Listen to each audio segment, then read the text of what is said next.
Tchan, tchan.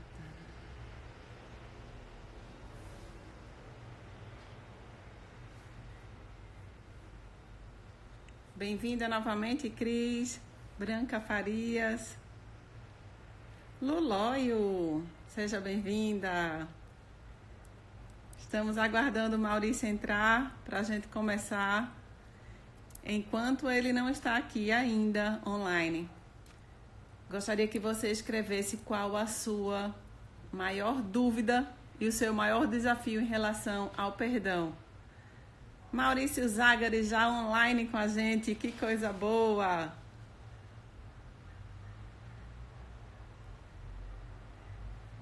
Coisa boa, Zagari, é só você apertar na solicitação para fazer parte da live, e aí eu te adiciono. Cris escreveu, eu perdoo de coração, mas ainda sinto mágoa. Eu perdoei? Nós vamos conversar principalmente sobre isso, Cris. Lívia, Nádia,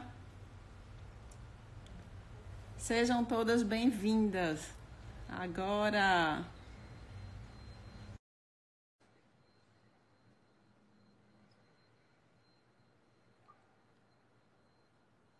Dani, sejam todos bem-vindos a essa live especial.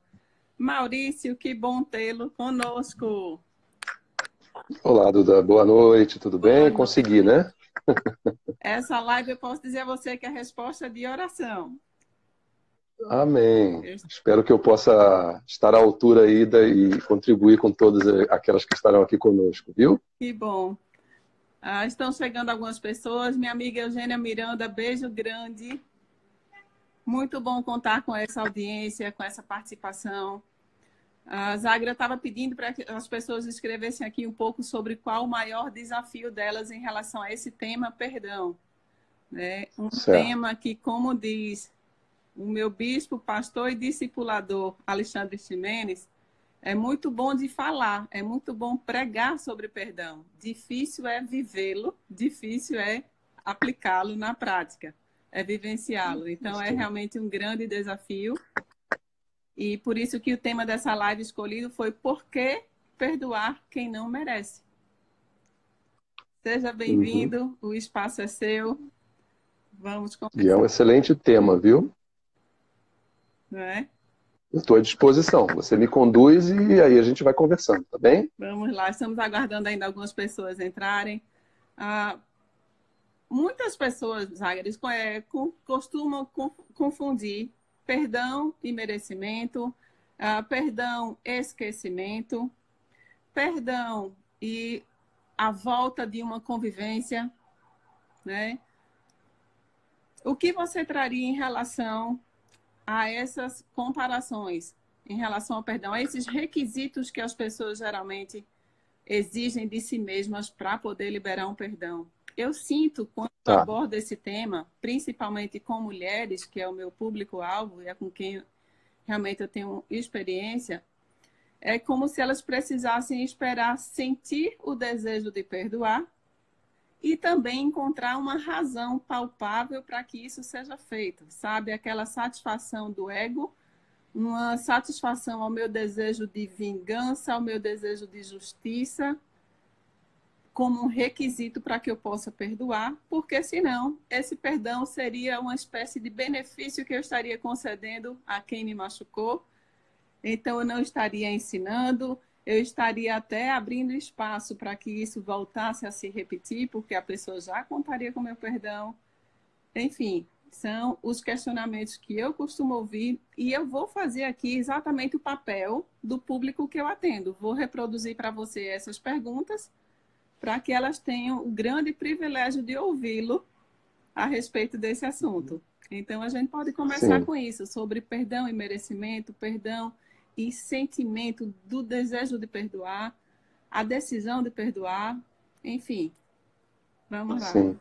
Bom, você em 30 segundos, você tratou de uma série de questões que são as que com mais frequência são levantadas quando você fala sobre esse assunto. Isso. Né? E aqui é importante eu dizer uma coisa, eu não sou psicólogo, né, eu não sou coach, a minha área de especialização é a teologia. Então, sempre que eu tratar da questão do perdão aqui vai ser não à luz de Freud ou de Jung ou quem for, mas sim da Bíblia. Sempre é o meu foco, tá? Bom, tem diversos assuntos dentro do que você falou. Uma coisa que eu percebo, porque assim, só para situar por que eu estou falando sobre esse assunto, né? Já há alguns anos, desde 2014, quando foi lançado, eu já escrevi 3 livros sobre esse assunto, sobre perdão, que o primeiro chama-se Perdão Total, foi lançado em 2014. Maravilhoso. Desde então, eu tenho tratado muito desse tema, eu tenho estado em lugares falando sobre esse assunto, eu tenho conversado com muita gente, porque naturalmente, né, Duda, a gente vai, por exemplo, fazer uma palestra. A primeira vez que eu estive na igreja do Dom Ximenes, né, na Recon, foi justamente para falar sobre esse tema. E é muito comum as pessoas, depois que a gente faz a palestra, a gente chega e vai conversar com as pessoas, elas trazem as suas questões pessoais, trazem as suas dificuldades, e a gente escuta muito isso. E o que eu percebo é que a grande dificuldade do cristão para perdoar vem da ignorância, mas não no sentido negativo da palavra. Ignorância no sentido do desconhecimento. Porque nós somos como peixes no aquário. Né? O mundo em que a gente vive é como um ambiente, e se essa água que está ao nosso redor ela é poluída, ela vai poluir o peixinho que está ali dentro. Ele acaba se contaminando. O mundo em que a gente vive nos passa muitas informações, muitos conceitos, muitos princípios que não são os bíblicos. E a gente, como está nadando nessa água todo dia, né, a gente fica ali na igreja 2 horas por semana, lê a Bíblia alguns minutos e tal, mas o resto do tempo a gente está imerso nesse aquário, sendo influenciado por esses princípios, esses conceitos, etc. Então a gente acaba introjetando isso. Então o que eu percebi é que a maioria dos cristãos desconhece o que a Bíblia fala a respeito de perdão. Perfeito. E desconhece porque não é ensinado, infelizmente isso. Então essa minha caminhada ao longo desses últimos 5 anos e dos 3 livros que eu escrevi tem sido no sentido justamente de tentar ensinar para as pessoas e de cutucar os líderes a que eles ensinem as pessoas também. Então, tudo isso que você falou, todas essas questões que você pontuou, elas fazem parte do cardápio que as pessoas sempre apresentam. A pessoa não mereceu, eu não esqueci, eu não estou sentindo vontade, eu continuo com raiva, fulano não se arrependeu. É uma série de questões. Para tratar isso, a gente tem que ir uma a uma, né? Porque cada uma dessas questões tem um posicionamento. Não sei se você quer ir me perguntando ou se você quer que eu vá falando, como é que você prefere fazer? Pode falar. Tá. Bom, o principal conceito para a gente conseguir falar de perdão é um aspecto que é o grande diferencial da religião cristã em relação a todas as outras religiões do mundo. A religião cristã é a única que tem o conceito de graça. Se você vai para o islamismo, para o espiritismo, para o budismo, para o que for, você não vai encontrar o conceito de graça. Que significa o quê? Graça é você receber o que você não merece. Eu merecia ser punido, Jesus apanhou no meu lugar. Né? Muita gente não entende por que Jesus tinha que morrer. Eu já ouvi pessoas perguntarem para mim, mas Jesus não podia vir ensinar o evangelho e depois ir embora para o céu? A resposta é não. Porque ele não foi só um mestre, ele foi o sacrifício. Então, quando Jesus vai à cruz e se sacrifica no meu e no seu lugar, ele está fazendo isso por graça. E graça é consequência do amor. Quando eu amo, eu vou querer o bem de quem eu amo, independente do mérito dela. E aqui eu vou trazer um exemplo. Não sei se você tem filhos, Duda. Tenho 2. Se você tem filhos, talvez quem esteja aqui acompanhando a gente também tenha filhos. E então vai entender bem o que eu estou falando. Deixa eu só que entrou uma coisinha na minha tela. Pronto. Quando você tem filhos e você coloca ele de castigo, você está colocando ele de castigo porque você o odeia, porque você quer o mal dele, porque você é sádico. Essa é a finalidade de você colocar ele de castigo? Não, com certeza não. É não. Disciplina em amor. Em amor, né? Então, Deus age da mesma forma que a gente. Deus nos ama e tudo o que Ele faz por nós tem como origem o amor. Mesmo aquilo que a gente não entende. Né? Mesmo as dificuldades, os sofrimentos, as angústias, etc.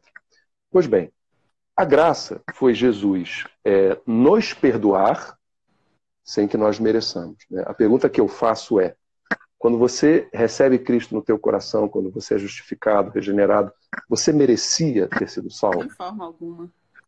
Nenhum de nós merecia. Nós fomos salvos por graça. Nós fomos salvos não por nosso mérito.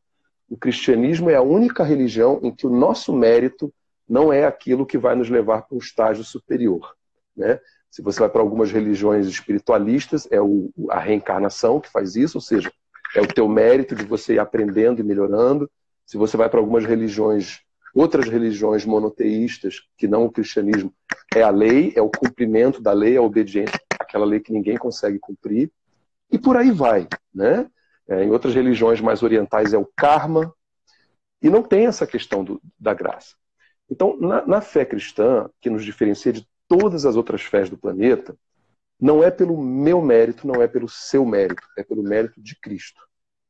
Então, eu até separei aqui, tem duas passagens bíblicas que são muito interessantes para a gente entender o grande segredo para a gente conseguir perdoar. Estou lendo aqui do meu último livro, que é o Perdão Total na Igreja, que é um livro para quem foi ferido no ambiente eclesiástico, né?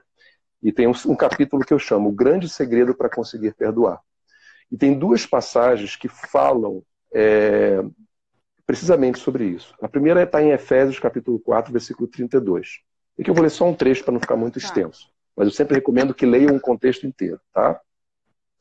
Que diz assim: sejam bondosos e tenham compaixão uns dos outros, perdoando-se como Deus os perdoou em Cristo.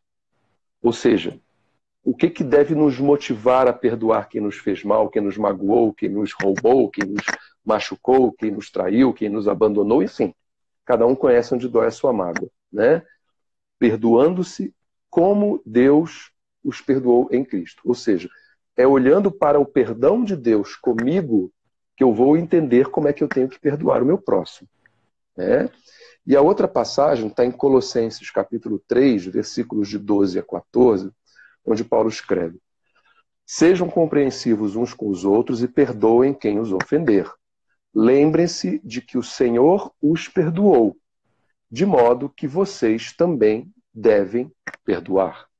Então percebe, é o perdão que Deus nos estendeu que deve servir de modelo, incentivo e motivação para que nós perdoemos quem nos faz mal. Perfeito, Zagra. É aquela coisa, quando eu enxergo a mim mesma com minhas falhas, minhas omissões, meus maus desejos, meus maus pensamentos, eu exerço misericórdia para com o outro. Mas muitas vezes é difícil para algumas pessoas se enxergarem assim e por isso exercem muito juízo contra o outro, né? É um outro ensinamento que eu gosto muito, é aquele que diz que por mais mal que alguém me faça, jamais me fará um mal igual ou maior do que o que eu fiz a Jesus. E, no entanto, eu recebi essa graça. Então, assim como eu recebi, que eu seja canal de bênção desta graça na vida de alguém. Quando eu enxergo o tamanho do perdão que eu recebi, eu não tenho como negar esse perdão ao outro. E eu pontuo muito que é quando o amor de Deus me constrange, eu estou no ponto exato para conseguir liberar esse perdão para alguém. É ser constrangida pelo amor de Deus. Aí a gente não tem coragem de negar a extensão desse amor realmente ao próximo. É isso. Eu acho que esse é o ponto de partida, é o ponto principal.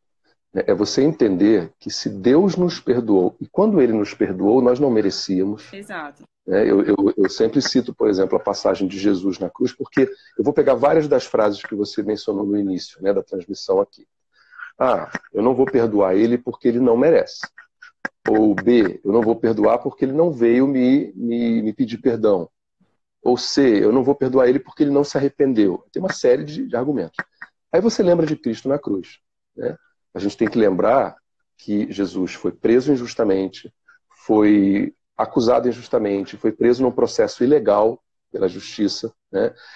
Cristo, ele foi espancado, esbofeteado, cuspido na cara, despido, açoitado, coroas de espinhos na cabeça, cruz nas costas, carregando aquela cruz que devia ter uns 90 quilos, morro acima, não era fácil, cravos nos mãos, cravos nos pés. ele é colocado na cruz. Isso aqui é interessante, porque a dor de Cristo não foi só física. As pessoas acham que Jesus foi crucificado com aquela espécie de uma fralda que a gente vê às vezes nos crucifixos católicos, mas aquilo é uma forma pudica de você representar. Porque o Império Romano crucificava os seus condenados nus na cruz.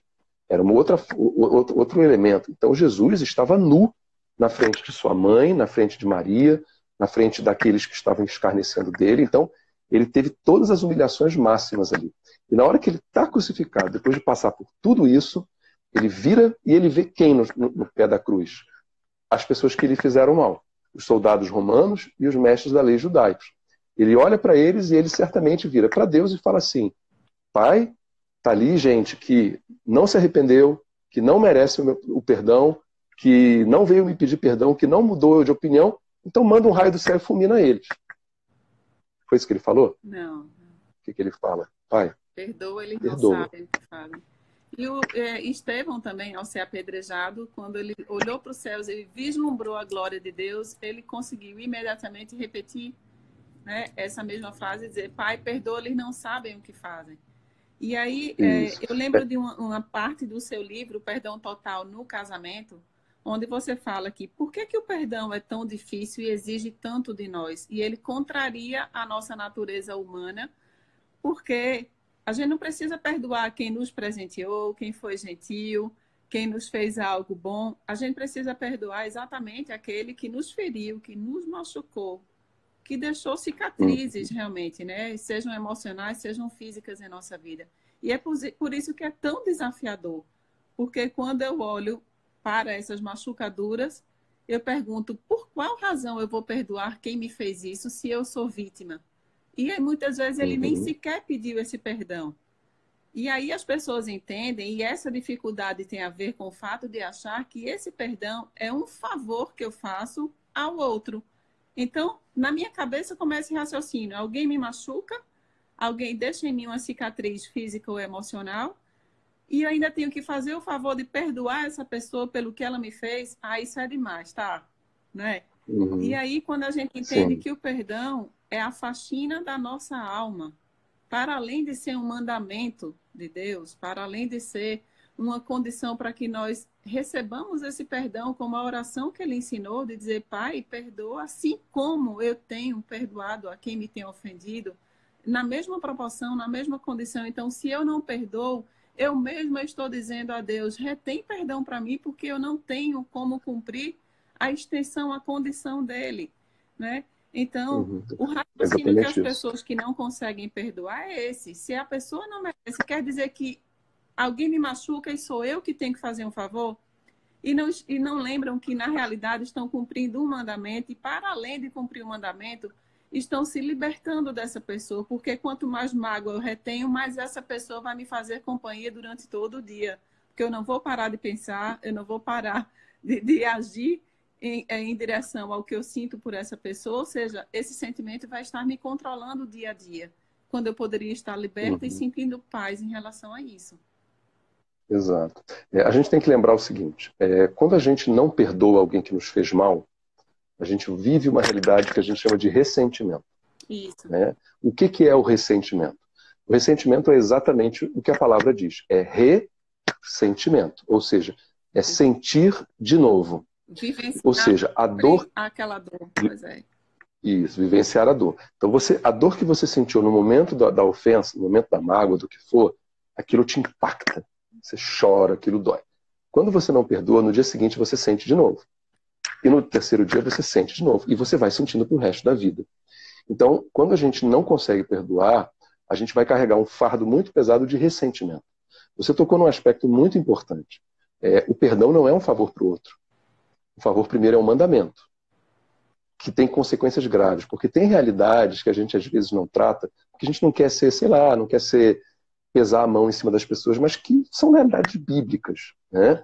Por exemplo, eu não prego Jesus com medo do inferno. Eu não prego aceite Jesus ou você vai para o inferno. Mas não quer dizer que o inferno não deixe de existir, né? Ele continua sendo uma realidade. Do mesmo modo, a gente não deve perdoar.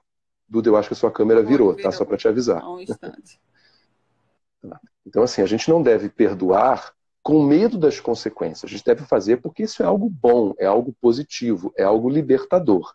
Agora, Jesus fala, e os evangelhos mencionam 3 ocasiões em que Jesus fala isso, em que se nós não perdoarmos quem nos ofendeu, o Pai não nos perdoará dos nossos pecados. Então isso é uma coisa muito grave, muito séria para a nossa vida espiritual. Então, primeiro, o perdão de da pessoa que nos ofendeu, ela é um mandamento, ela é obediência. Logo, não perdoar é pecado. Segundo, perdoar é faxinar a sua alma, no sentido de você se libertar desse fardo de ressentimento.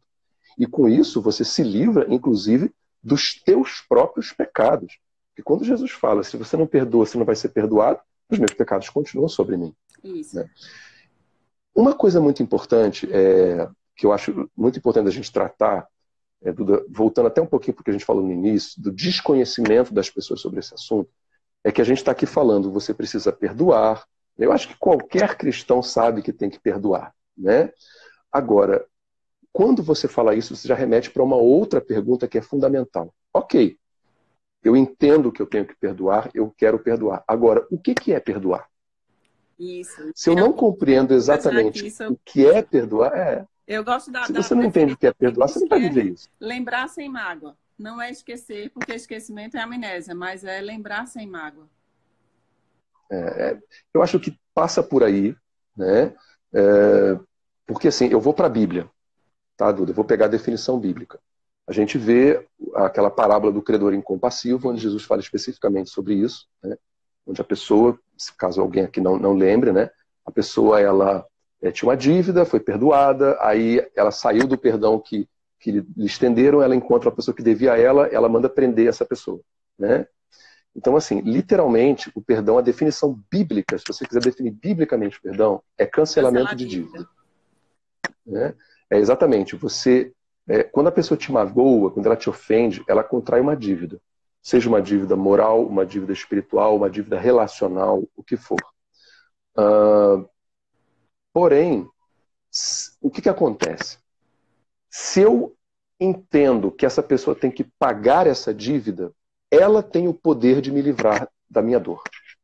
Porque eu fico dependendo de ela tomar uma atitude para que eu possa ficar bem. Uau, então, né? Muito bom. Muito bom. Vamos supor, Duda me machucou, Duda me ofendeu, eu fiquei magoado com Duda.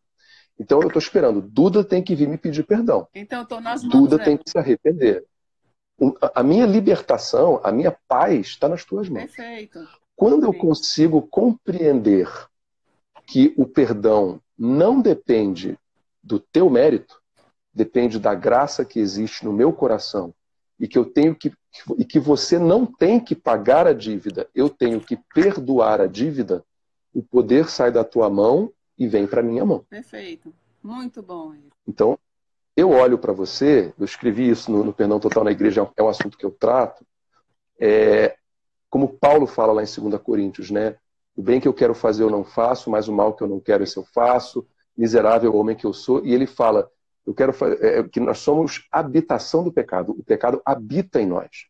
Então todos nós sabemos que o Espírito Santo habita em nós, mas a gente sempre quer fingir que não sabe que o pecado também habita em nós. Nossa conversão não tirou o pecado dentro de nós, nossas inclinações continuam. Então, a gente vive numa luta constante, é um cabo de guerra. E aquele que a gente alimenta mais é o que vence. Né? É o pecado ou é o Espírito Santo. E aí eu uso uma seguinte metáfora para ilustrar isso. Vamos supor, Duda, que você está dirigindo um carro. Você vê o sinal fechado, mas você acelera e você atravessa o sinal fechado. Está passando uma pessoa, você atropela e você mata essa pessoa. Quem é o culpado, você ou o carro? Quem conduz, né? O carro. Você é o culpado. O carro não vai ser julgado, o carro não vai ser preso. Ele vai para o leilão, vai ser vendido e vai continuar circulando. Porque o responsável é quem estava no volante. Quem conduz. De igual modo, o pecado que habita em nós é o responsável pelo que nós fazemos. Não é passar a mão na cabeça do pecador.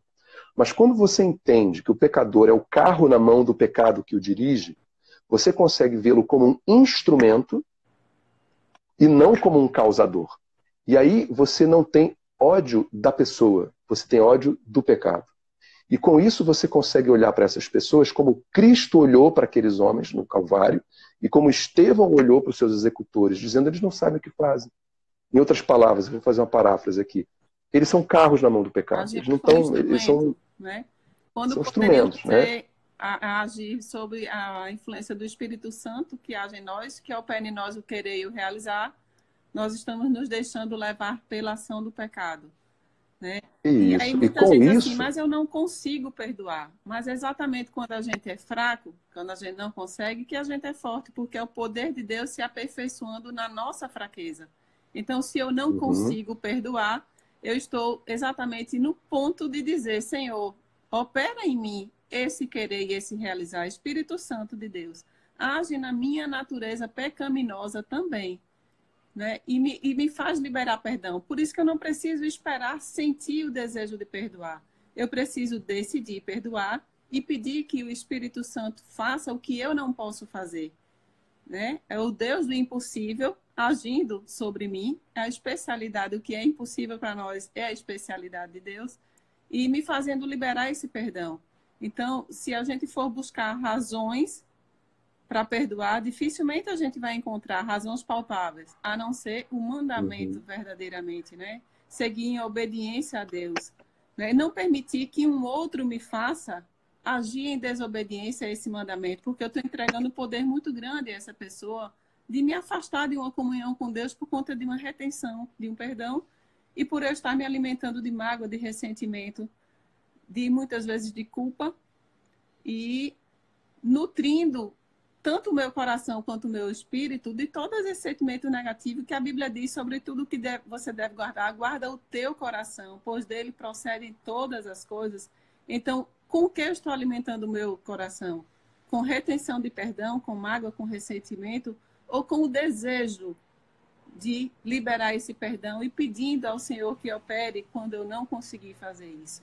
Então, foi perfeita essa metáfora, o uso do carro. Então, nós somos realmente como carros sendo conduzidos, né, pela ação do pecado, por nossa própria natureza, porque nós pecamos porque somos pecadores. Então, e quando você consegue isso, quando você consegue separar esse pecado, que é essa força motivacional que leva pessoas a magoarem outros, lidar com compaixão, você consegue lidar com misericórdia com essa pessoa. Isso. Porque você compreende aquela coisa, não é ele que é o grande, você não fulaniza o problema. Ou seja, você não atribui ao fulano de tal o problema. Você consegue enxergar no pecado que está no coração dele o problema e você vai tratar o pecado. Porque é aquela questão, por exemplo, Jesus nos diz que nós temos que amar até os nossos inimigos. Isso é um ponto que quando eu estou de frente ao auditório, eu pergunto quem aqui de fato, de prática, em atitude, ama de fato os inimigos? Levanta a mão. Né? Você vai ter muito pouca gente. Porque a verdade é que isso é uma das realidades menos vividas do cristianismo. Por quê? Por várias razões. Entre elas, essa. A gente não consegue dissociar o mal que levou essa pessoa a ter um conflito com a gente, que levou a gente a chamá-la de inimigo, do indivíduo que eu devo amar. E quando eu consigo fazer essa separação, eu olho com misericórdia. Você tocou na questão, por exemplo, do sentir, do sentimento. Muita gente fala, para perdoar, eu tenho que sentir vontade de perdoar. Não, você não tem que sentir vontade para perdoar. Às vezes você não está morrendo de sede, mas você sabe que você precisa beber água para você continuar vivo. Às vezes a pessoa que está passando por uma situação de saúde, está no hospital, perde o apetite. Aí você vai lá com a sopinha na boca, você continua precisando se alimentar. Se ela não se alimenta, você coloca na veia, ela precisa de nutrientes. Então tem determinadas questões que não dependem de sentir. E aqui, como nós já falamos, a questão de perdoar, primeiro, ela é um mandamento. A gente não obedece a Deus porque a gente sente, não, hoje eu acordei com vontade de sentir a Deus. Estou sentindo um negócio aqui que vai fazer obedecer a Deus. Não é assim. Há um elemento racional muito forte. O amor, ele é muito racional. Né? O amor, ele é um tripé. Ele é sentimento, mas ele também é razão e ele é atitude. Então, a gente precisa ter isso em mente, que a atitude faz parte das nossas ações. Por exemplo, porque a gente falando assim, né, às vezes quem está acompanhando a gente aqui tem uma situação muito concreta de vida e não consegue enxergar a aplicação do que a gente está dizendo muito filosoficamente. Então, vou dar um exemplo. Alguém te fez muito mal. Vou pegar por mim. O que eu faço de forma muito prática? Primeiro, eu não saio por aí falando mal dela. Eu não vou sair por aí tratando mal. Eu lembro muito de Romanos 12, que nos diz que nós não devemos devolver o mal com o mal, mas fazer o bem é que nos faz mal. Então, a primeira atitude de perdão que eu faço é não queimar essa pessoa com outras pessoas. Poxa, você sabe o que fulano fez? E aí você vai degradando, por mais que ela realmente tenha culpa no cartório, você vai prejudicando ela na opinião do grupo social. Segundo, orar por essa pessoa. E é aquela coisa, quando eu oro, as pessoas quando oram por alguém que faz mal a elas, como geralmente é essa oração? São aqueles salmos imprecatórios, né? Ó Deus, pesa a tua mão sobre a vida dela, bota ela no leito para ela se arrepender e que ela venha pedir perdão. Isso não. Eu tive momentos em que eu tive muita mágoa de determinadas pessoas e eu tive que lutar por saber racionalmente que era o certo, em que eu dobrava os meus joelhos e às vezes as lágrimas eu falava, Senhor, abençoe. Primeiro eu pedi a Deus, nesse processo de cancelamento da dívida, eu falava, Senhor, quando essa pessoa me fez mal, ela se endividou comigo e contigo. São as palavras de José. Quando a mulher tenta seduzir José, ele fala, não poderia fazer isso com o meu Deus. Então, o problema não era só com Potifar, era com Deus também. Então, a ofensa que um pecado nosso causa é a quem foi machucado e a Deus. Então, o meu perdão, ele também inclui na oração virar para Deus e falar assim, Senhor, apaga do teu livro essa dívida que fulano de tal contraiu contigo quando me machucou. Então, eu peço a Deus que no dia em que a gente estiver face a face com ele, que nada disso que me foi feito seja levado em consideração. E além disso, eu peço a Deus também, Senhor, eu quero pedir ao Senhor que abençoe a vida dela, que dê paz, que dê saúde, que dê alegrias, que, sabe, eu começo a pedir o bem como eu estaria pedindo pelas pessoas que eu mais amo na minha vida. Então você percebe, eu estou falando aqui de atitudes que as pessoas não fazem.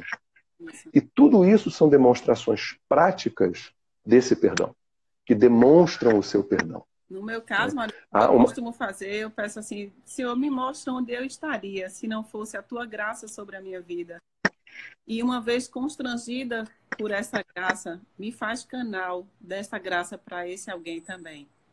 Porque eu volto àquela questão, quando eu enxergo o tamanho das minhas falhas, dos meus defeitos, das minhas omissões, eu exerço misericórdia naturalmente com o outro. Agora, se eu me julgo acima do bem e do mal, e como a Bíblia diz, aquele que pensa estar de pé, cuidado para que não caia, eu achar que eu sou apenas vítima da situação e que não há em mim nenhum mal que eu possa dizer que eu recebi um perdão de Deus e por esse motivo eu precisaria perdoar também, então é difícil, porque só é um exercício de realmente autoanálise da pessoa.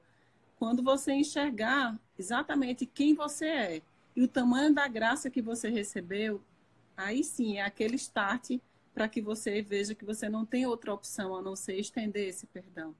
E quando você falou em relação a colocar no outro essa decisão, Maurício, eu fiz uma enquete no final de semana sobre o que você considera imperdoável numa relação a dois, trazendo agora realmente para uma relação a dois. E os dois itens mais mencionados foram traição, abuso e ainda um terceiro, mentira.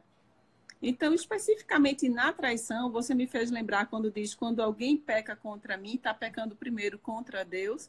E aí eu lembro da aliança, né, de fidelidade numa relação, num casamento.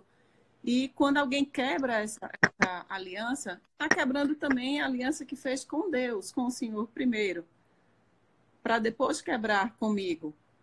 Então, especificamente em relação ao relacionamento a dois, ele se torna mais difícil esse perdão?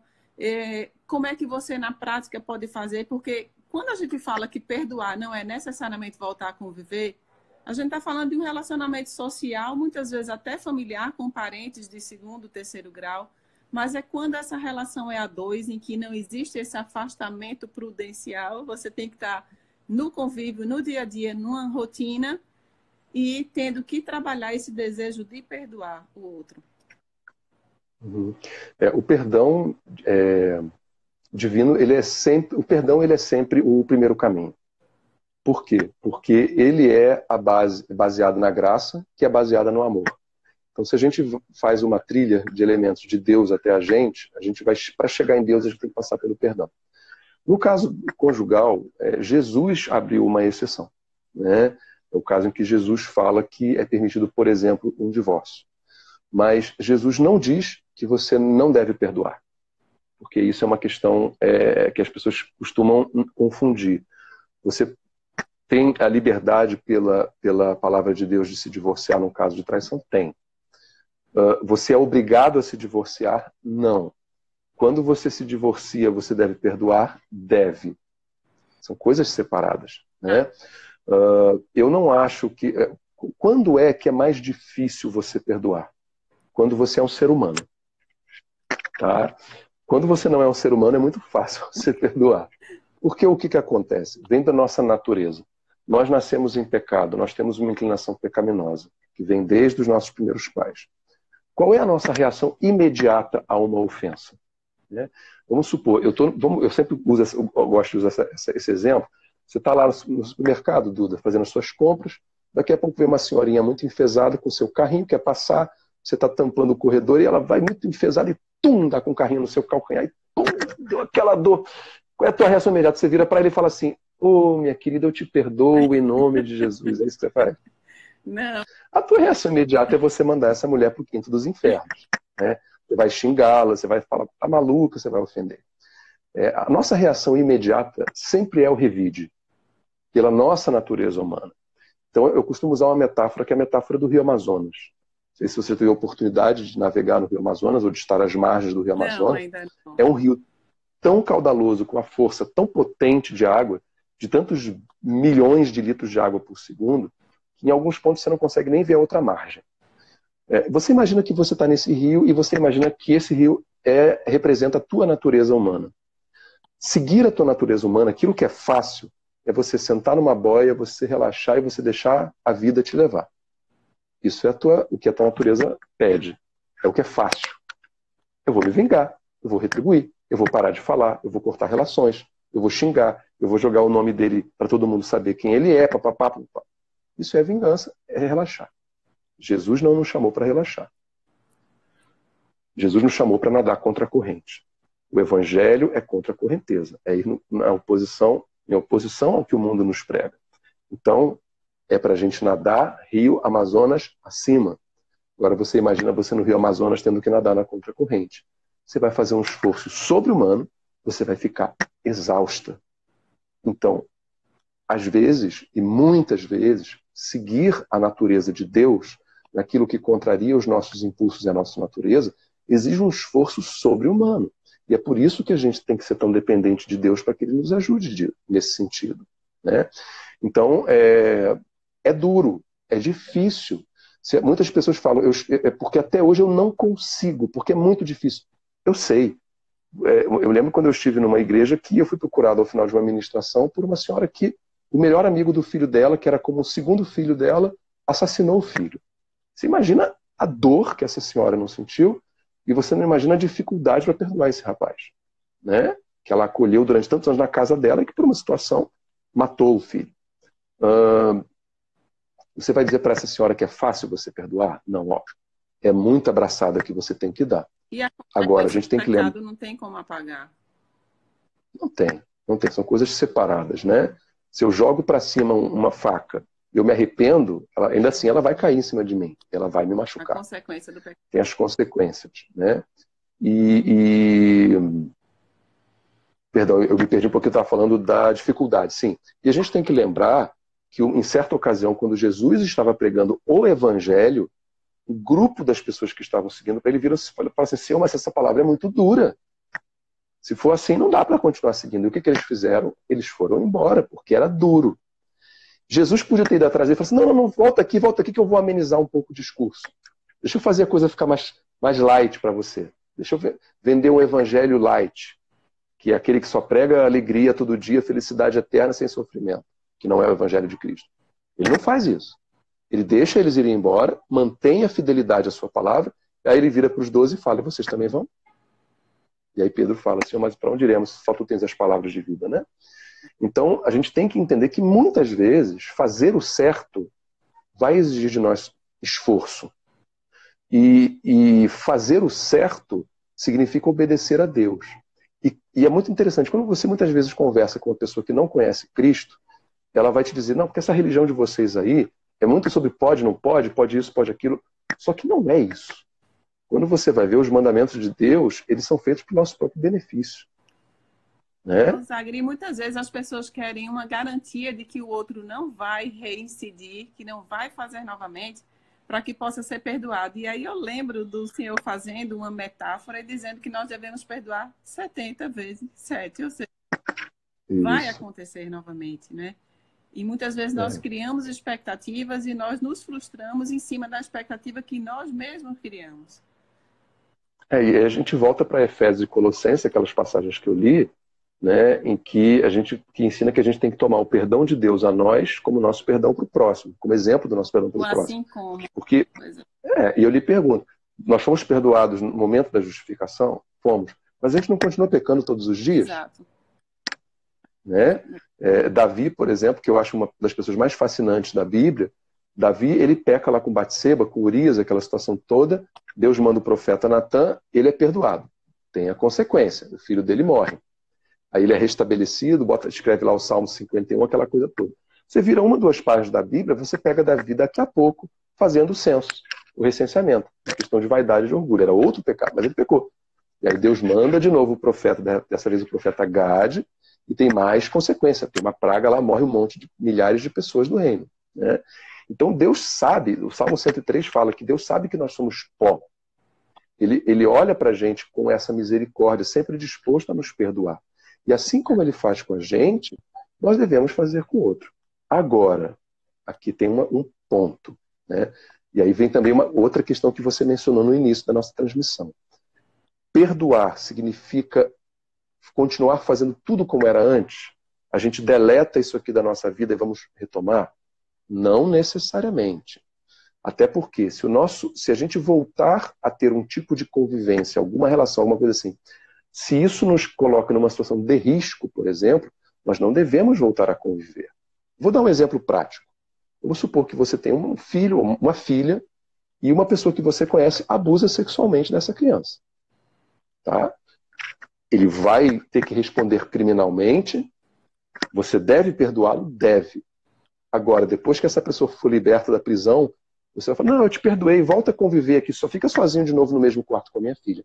Você não vai fazer isso.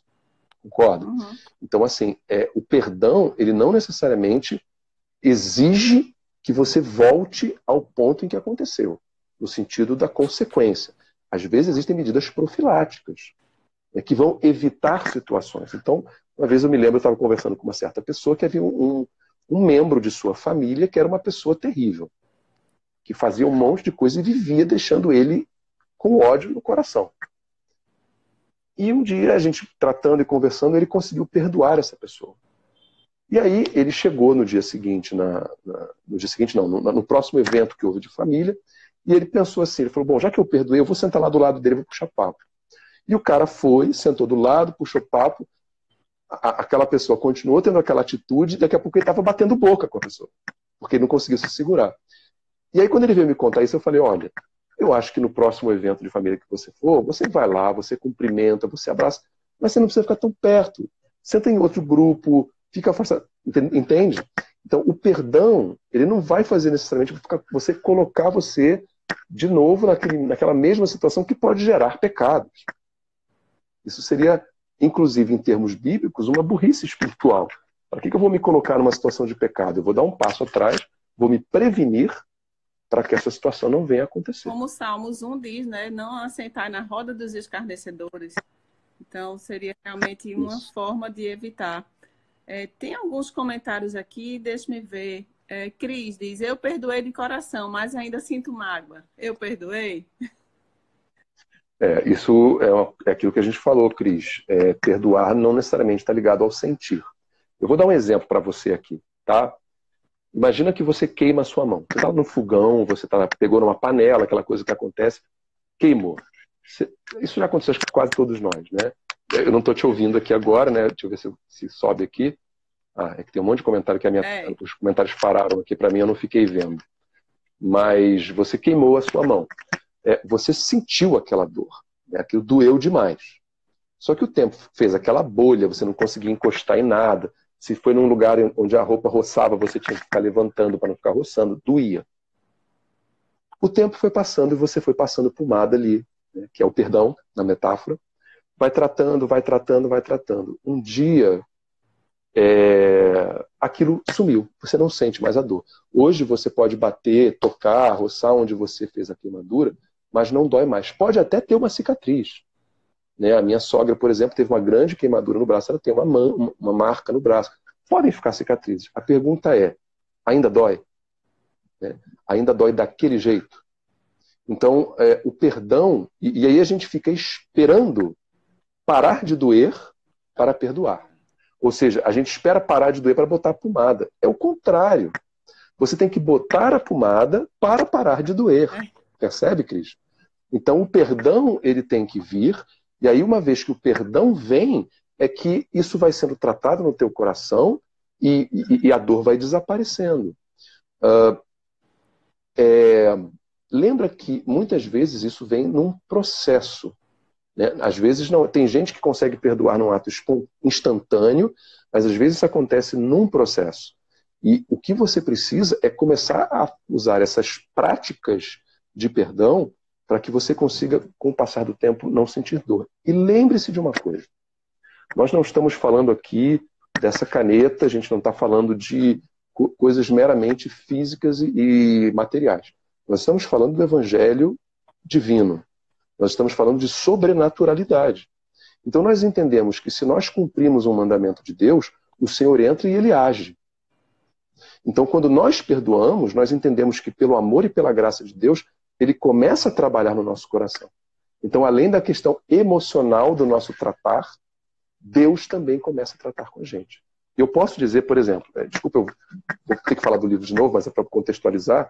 Quando eu escrevi Perdão Total na Igreja, que é um livro para cura de pessoas que foram feridas no ambiente da igreja, eu entrevistei mais de 50 pessoas. Eu fiz uma pesquisa qualitativa para identificar as 10 principais causas de machucados na igreja.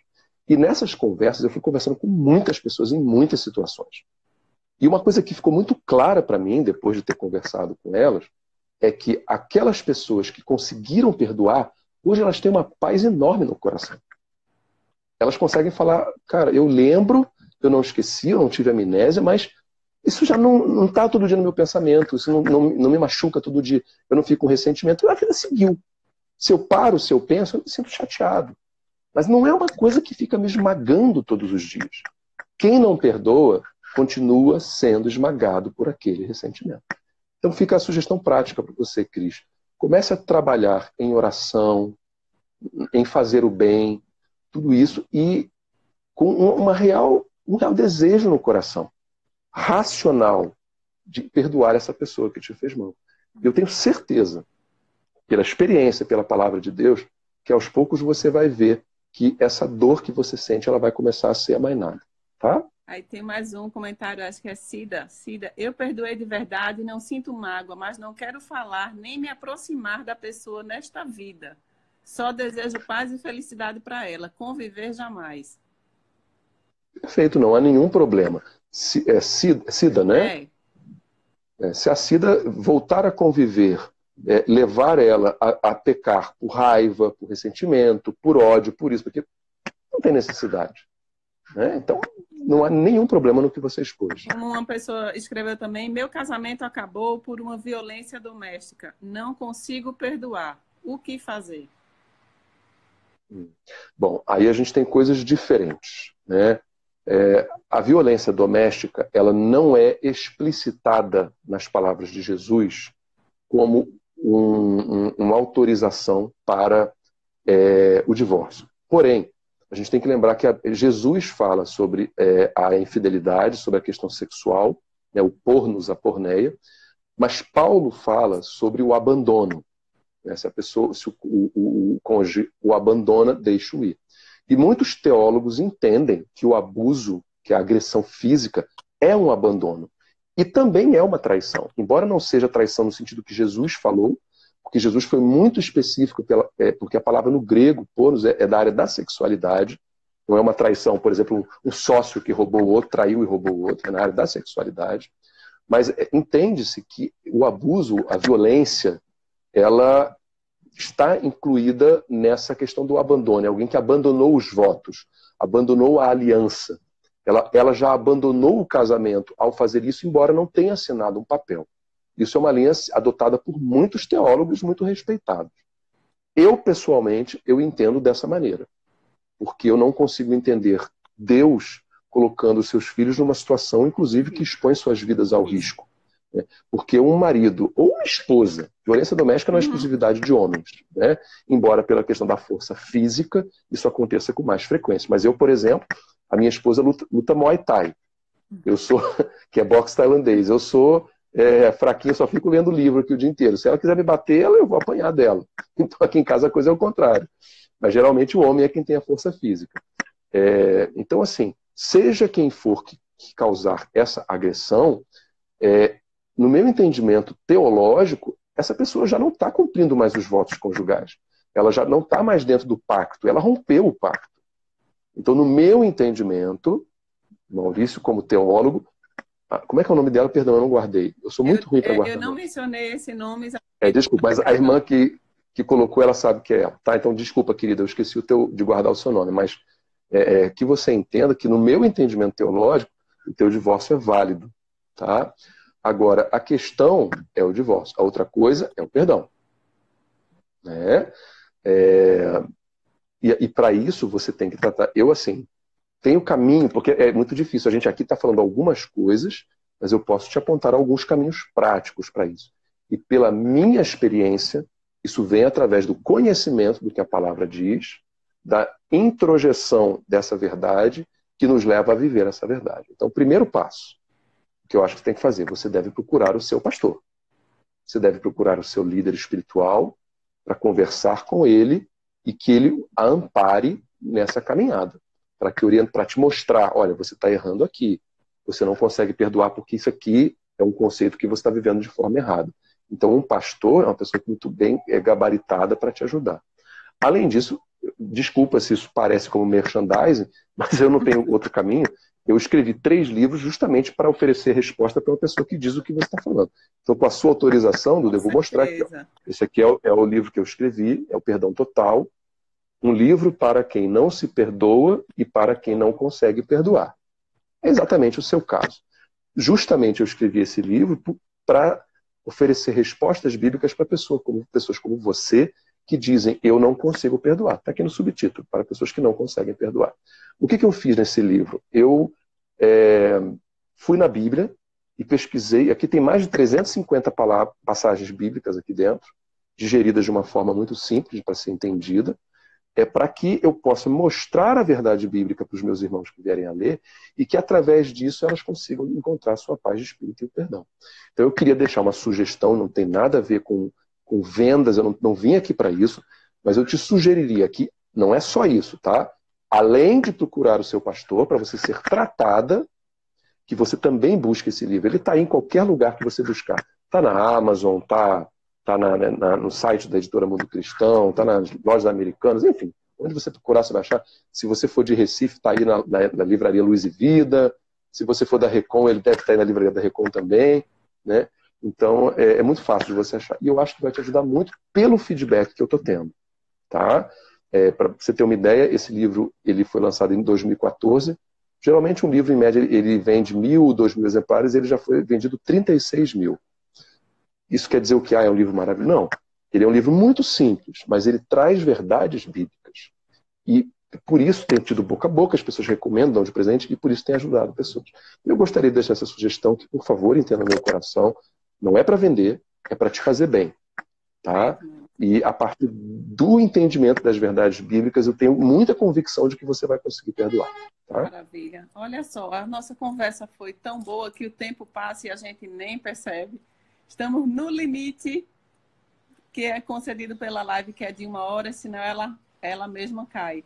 Então, Maurício, queria lhe agradecer muito por esse espaço, por essa conversa. Eu gostaria realmente de te honrar, né, os livros que você escreveu, realmente por essa atitude de incentivar as pessoas e mostrar um caminho para quem quer perdoar, para que os relacionamentos sejam vividos à luz da Bíblia, que é o meu nicho de atuação no Instagram. Ajudo você a se relacionar à luz da Bíblia. Esse é o meu nicho, é o meu foco, e realmente eu estou muito feliz com a sua participação. Se você tiver uma outra oportunidade, vamos combinar, porque 1 hora realmente foi muito pouco para a gente conversar aqui. E deixo meu agradecimento e já um convite de volta. Tá bem, já está aceito. Obrigado, Duda. Espero ter contribuído. Obrigado a cada querido que esteve aqui com a gente nesse período. Espero que tenha abençoado a vida de cada um de vocês. Se vocês quiserem, tiverem alguma necessidade, alguma questão, fica aqui aberto os nossos canais virtuais. Eu estou aí no Instagram, no Facebook, tem um blog. Você pode procurar lá por mim que você vai encontrar. Eu vou salvar essa live. No que eu puder ajudar.